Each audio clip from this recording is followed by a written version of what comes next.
தமிழீழ விடுதலை புலிகள் என்கிற மக்கள் இராணுவத்தை கட்டி இந்தியா உட்பட 20க்கும் மேற்பட்ட வல்லாதிக்க நாடுகளை தன் காலடியில் மண்டியிட வைத்த பெருமாவீரன் எம்முயிர் தலைவன் மேதகுவே பிரபாகரனுக்கும் தமிழ் தேசிய அரசியலை நோக்கி எங்கள் விரல் பிடித்து வழிநடத்தி கொண்டிருக்கிற எங்கள் உடன் பிறந்தான் செந்தமிழன் சீமானுக்கும் சேலம் மேற்கு சட்டமன்ற தொகுதியினுடைய நாம் தமிழர் கட்சியினுடைய புலி போராளிகள் அனைவருக்கும் இந்த வேட்பாளர் அறிமுக கூட்டத்திற்கு அனுமதியும் பாதுகாப்பும் வழங்கி மிகுந்த கண்ணியத்தோடும் கடமை உணர்வோடும் காவல் பணியை செய்து கொண்டிருக்கிற எங்கள் காவல்துறை உறவுகளுக்கும் எங்கள் வாய் வழியே வந்து விழுகிற வார்த்தைகளை வைத்து ஏதேனும் வழக்கினை பாய்ச்சி எங்களை வளைத்துவிட முடியாதா என்கிற வாய்ப்புக்கு காத்திருக்கிற எங்கள் உளவுத்துறை உறவுகளுக்கும் ஆங்காங்கே நின்று நாம் தமிழர் கட்சியினர் என்ன பேசுகிறார்கள் என்பதை உள்வாங்கிக் கொண்டிருக்கிற எங்கள் மாற்றுக் கட்சி உடன் பிறந்தார்களுக்கும் என்னுடைய புரட்சிகர மாலை வணக்கம். அன்பார்ந்த சொந்தங்களே, எனக்கு முன்னாடி பேசிய தம்பி வெடிச்சு வெளிக்கிளம்புறான். எங்களை பொறுத்தவரை நாம் தமிழர் கட்சியினுடைய வெற்றி உறுதி செய்யப்பட்டுருச்சு, அவ்வளவுதான். எங்களை பொறுத்தவரை நாம் தமிழர் கட்சியினுடைய வெற்றி உறுதியாயிருச்சு. இன்றைக்கு இல்லாமல் இருக்கலாம், ஆனால் என்றாவது ஒரு நாள் இந்த நிலம் இந்த மண் எங்க கையில தான். அதுக்கு சாட்சி தான் எனக்கு முன்னாடி பேசின தம்பி. வெடிச்சு கிளம்புறான். அப்படியெல்லாம் பேசுவான், ஒரு சின்ன பையன் இப்படியெல்லாம் பேசுவாங்கிறத நான் எதிர்பார்க்கவே இல்லை. எப்படி பேசுறான், முழுக்க முழுக்க தமிழ் தேசியம் வென்றுருச்சு இந்த இடத்துல. தம்பிக்கு என்னுடைய வாழ்த்துக்கள். தம்பி சிறப்பா பேசின, தொடர்ச்சியா களத்தில் நம்ம வெல்லுகிற காலத்தில் நீ எல்லாம் தான் இந்த மண்ணை வழிநடத்தக்கூடிய ஒரு தம்பி, அதை மனசுல வச்சுக்கோ. அன்பார்ந்த சொந்தங்களே, நான் சின்ன பையனா இருக்கும்போது, எனக்கு வயசு 64 ஆகுது. நான் சின்ன பையனா இருக்கும்போது பள்ளி பருவத்தில் ஒரு சின்ன பாடம், சின்ன சின்ன சுள்ளிகளா ஒரு 7-8 குச்சி, அதை ஒரே கட்டா கட்டி இருக்கிறாங்க. ஒரு அப்பாவுக்கு 4 பசங்க. இந்த 4 பசங்களையும் கூப்பிட்டு எல்லாம் 4 பேரும் ஒருத்தனுக்கு ஒருத்தன் அடிச்சுக்கிறான். அண்ணன் தம்பிக்குள்ளார சண்டை, சொத்து பிரச்சனை, சண்டை, ஒற்றுமே கிடையாது அண்ணன் தம்பிகளுக்குள்ளார. ஒருத்தனை ஒருத்தன் கத்தி இருந்தா வெட்டிக்கிட்டு சாவான், துப்பாக்கி இருந்தா சுட்டுக்கிட்டு சாவான், அப்படி சண்டை. அப்பாவுக்கு வருத்தம், என்னடா நம்ம பெத்த பிள்ளைங்க, நம்ம ரத்தம் நமக்கு முன்னாடியே செத்து போயிடுவானுங்க போல இருக்குதுன்னு சொல்லி ஒரு நாள் அந்த சுள்ளி கட்டு, அந்த விறகு கட்டு, சின்ன சின்னதா குச்சி குச்சி அதை எடுத்து 4 பேர்த்தையும் கூப்பிடுறாரு. ஒவ்வொருத்தனா, தம்பி இதை உடடாங்கிறாரு. ஒரு கட்டா இருக்குது, பெரிய பையன் வரான், எடுத்து முயற்சி பண்றான், உடைக்க முடியல, அப்பா என்னால முடியலன்னு விட்டான். அடுத்த பையனை கூப்பிடுறாங்க, அவனை கூப்பிட்டு உடைக்க சொல்றாரு, அவனும் கூப்பிட்டு உடைச்சு பார்க்கறான், முடியல. 3வது பையனையும் கூப்பிட்டு உடைக்க சொல்றாரு, முடியல. 4வது பையனையும் கூப்பிட்டு உடைக்க சொல்றாரு, முடியல. உடனே அப்பா என்னங்கிறாரு, தம்பி அந்த கட்டி இருக்கிற கயிறு இருக்குதுல்லடா, அந்த கயிற்றை அவுத்துட்டு ஒவ்வொரு குச்சியா உடடாங்கிறாரு. ஒவ்வொரு குச்சியா உடைக்கிறானுங்க, எல்லாரும் உடைச்சு முடிச்சிட்டாங்க. இதுல நம்ம தெரிஞ்சுக்க வேண்டிய செய்தி என்ன தெரியுமா? பாணன், பறையன், துடியன், கடம்பன், இந்த 4 பேர் தான் அந்த 4 குச்சி. இந்த 4 குச்சில இருந்து பிறந்ததான் எல்லா கிளைத்து வந்ததுதான் எல்லா சாதியும். நாம் ஒற்றுமையாக இருந்தால் நம்ம எவனும் தொட்டு கூட பார்க்க முடியாது. நம்ம தனித்தனியா பிரிஞ்சு கிடக்கிறதுனாலதான் போன வந்தவன நம்மளை ஆண்டுகிட்டு இருக்கிறான். இந்த திராவிடர்களுக்கும் தெலுங்கர்களுக்கும் இந்த மண்ணுக்கு என்ன சம்பந்தம்? என்ன சம்பந்தம்?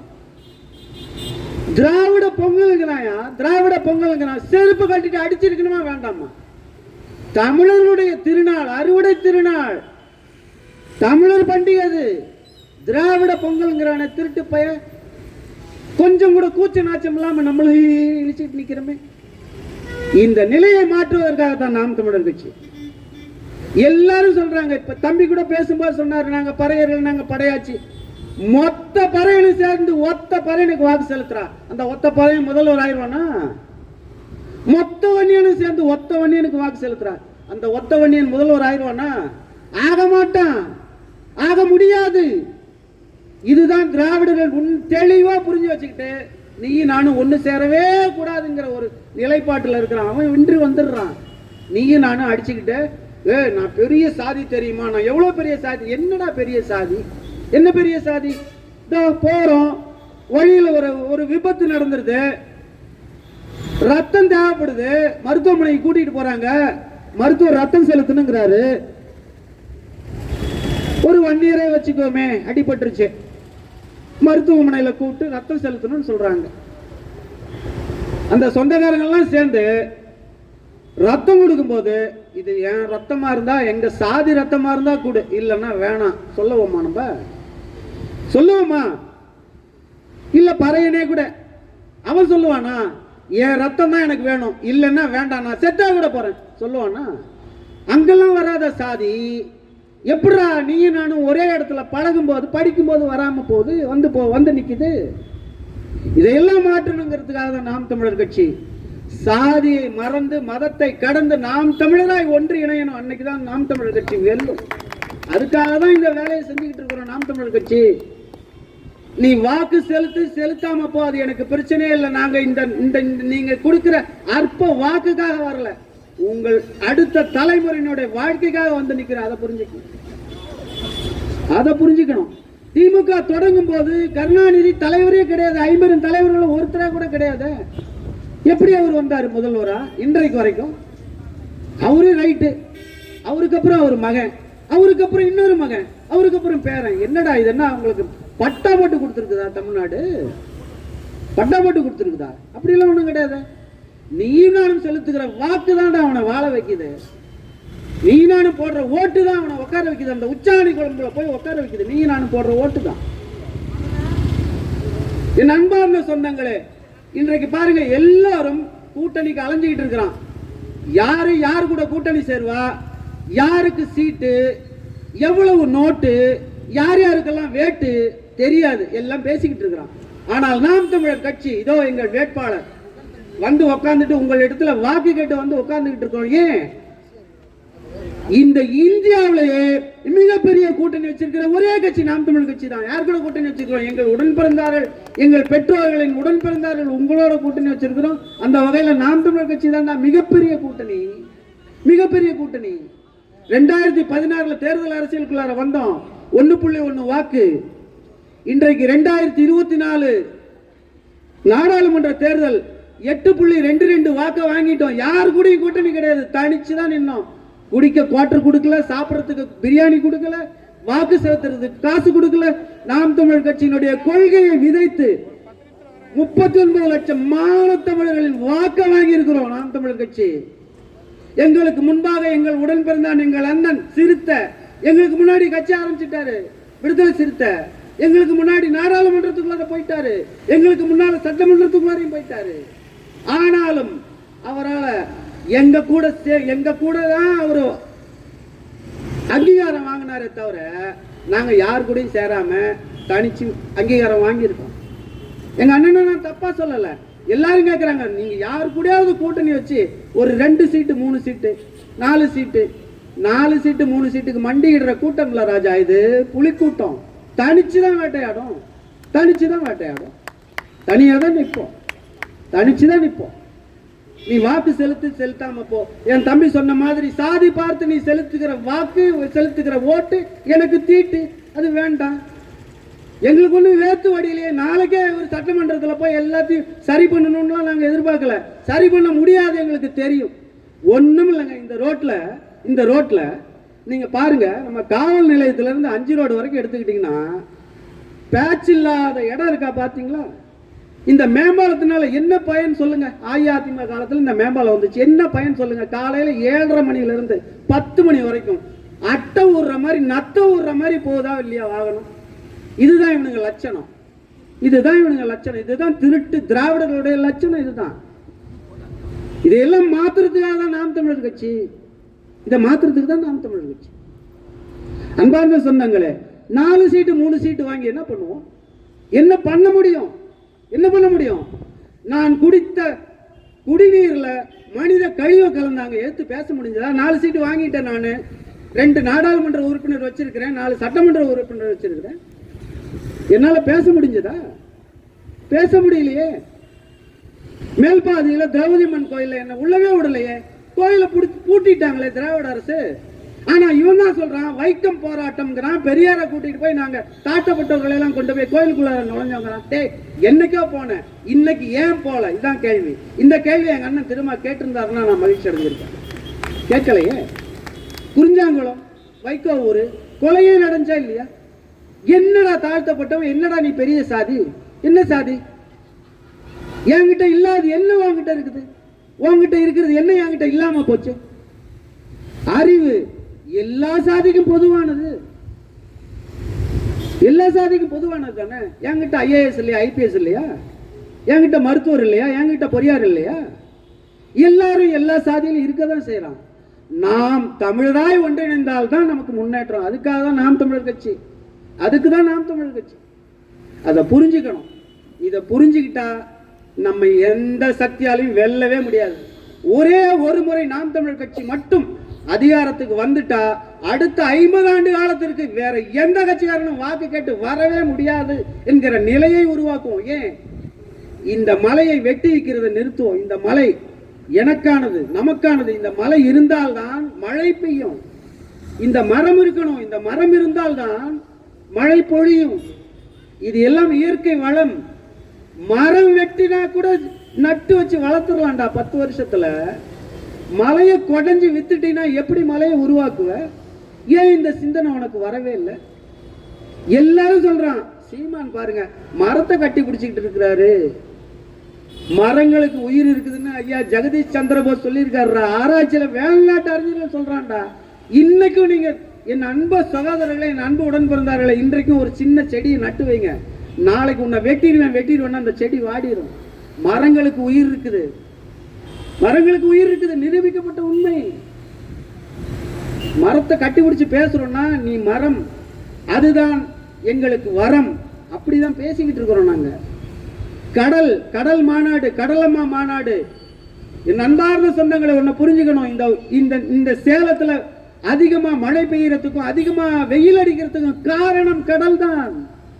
அந்த கடலில் நிலவுகிற சீதோஷ நிலை, வெப்பநிலை தான் தமிழ்நாட்டில் எல்லா பகுதியிலையும் பிரதிபலிக்குது. அந்த கடல் சரியா இருக்கணும். இங்க கிடக்கிற பிளாஸ்டிக் குப்பைகளை விட 3 மடங்கு அதிகமான பிளாஸ்டிக் குப்பை கடலுக்கு அடியில் கிடக்குதுங்கிறான் கடல் வாழ் ஆராய்ச்சியாளர்கள் அப்படி சொல்றான். இதையெல்லாம் யார் புரிஞ்சுக்கிறது? யார் பேசுவா? எந்த கட்சி பேசும்? நாம் தமிழர் கட்சியை தவிர வேற எந்த கட்சி பேசுவோம்? இந்த மண் பாதுகாக்கப்படணும், இந்த மலை வளங்கள் பாதுகாக்கப்படணும், இந்த மரங்கள் காக்கப்படணும், இந்த கடல் பாதுகாக்கப்படணும். இதையெல்லாம் நாம் தமிழர் கட்சியை தவிர வேற ஒரு கட்சி பேச மாட்டான். அவனுக்கு தேவையெல்லாம் வாக்கு, உன்னுடைய வாக்கு. உனக்கு ஓட்டுங்கிற ஒரு உரிமை மட்டும் இல்லாம போயிட்டா உனக்கெல்லாம் இப்ப 3000 கொடுத்தாங்கல்ல ரேஷன் கார்டுக்கு, பொங்கலுக்கு.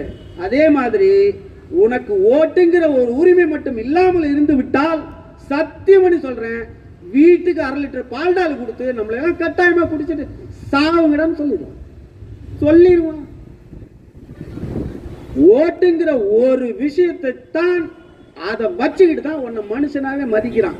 இதோ நீங்கள் கூப்பிட்ட குரலுக்கு ஓடி வருவேன். நான் வாக்கு கேட்டுட்டு வரும்போது அடுத்த மாசம் வரப்போறாங்க, நீங்களும் ஓட்டு போட்டுருவீங்க.